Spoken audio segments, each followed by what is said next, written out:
ఒక చిన్న మాట చెప్పాలని ఇష్టపడుతున్నా, చెప్పమంటారా? అసలు మీకు దేవుని భయం ఉందా? అందుకే అడిగి చెబుతున్నా, తప్పు కనుక్కోమాకండే. అడగకుండా చెబితే బాగోదు కదా, వాళ్ళు వేరే తిరిగి అనుకుంటారు. స్తోత్రం చెప్పండి. అబద్ధం ఆడకుండా నిజంగా మీకు దేవుని భయం ఉందా? ఆయన నమ్ముతున్నాడు, ఉంది కదా. అంటే అందరికి లేదనా? ఉంది. మరి చెప్పడానికి భయపడతారేంటి? తెలుగు చెబుతుండే చక్కగా. కొంచెం ఉందా, ఎక్కువ ఉందా నీకు భయం?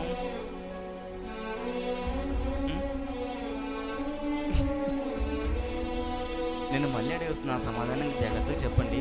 మీకు అందరికీ దేవుని భయం ఉందని అడిగాను. భయం ఉంది కదా, మనకి ఎంత ఉంది మరి?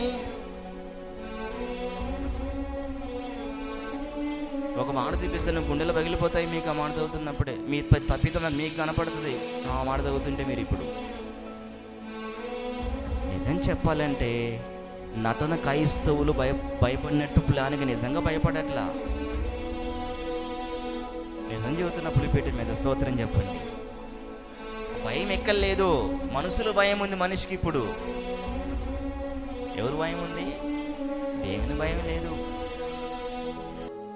అవునా కాదా? గట్టిగా చెప్పండి, స్తోత్రం చెప్పండి. ఎవరు భయం ఉంది మనిషికి? మనుషుల భయం, దేవుని భయం లేదు. ఒక మాట చెప్పునా, అసలు దేవుని భయం ఉందని నువ్వు భయపడితే ఎందుకు తప్పు చేస్తావు అసలు తెలుసా?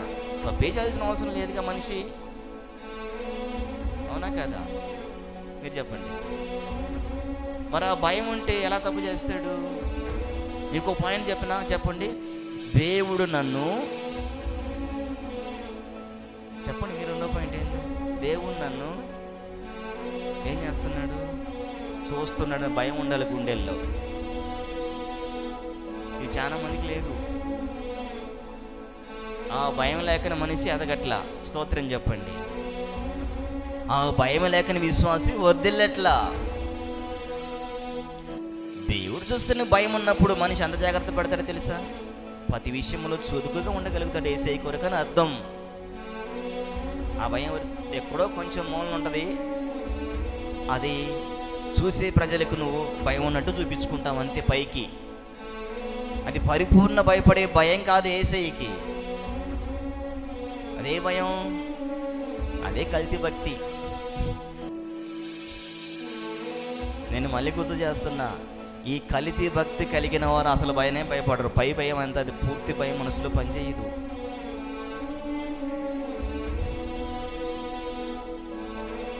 ఆ భయం లేదంటే ప్రమాదంలో పడతా అని చెబుతున్నా అంతే.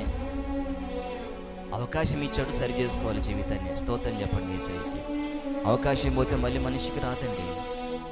నేను ఎప్పుడు ఇష్టపడతాను తెలుసా? ఇది అందమైన జీవితం. మాట చెప్పాలంటే విలువైన జీవితం. ఇది యేసయ్య కొరకు ఖర్చు అయిపోవాలి. మళ్ళీ జీవితం రాదు మనిషికి. ఎంత జాగ్రత్తగా వాడుకోవాలి మరి. హల్లెలూయా. ఇప్పుడు ఆ భయం వరకుంది. ఎవరు ఇష్టానుసారంగా వాళ్ళ జీవితాన్ని వాడేసుకుంటున్నారంతే. అసలు భయం ఉంటే ఆ పొరపాటు చేయరని విశ్వాసి. ఆ భయం వేరుండదు, భక్తి వేరుండదు, తీర్మానం వేరుండదు, సమర్పణ వేరుండదు, తన బ్రతికి తీరు వేరు కనపడదు ప్రజలకు తెలుసా?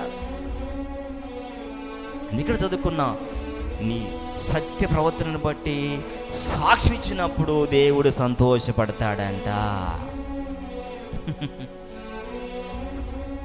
అనుభవంలోనికి రావాలని కోరుకుంటాడు.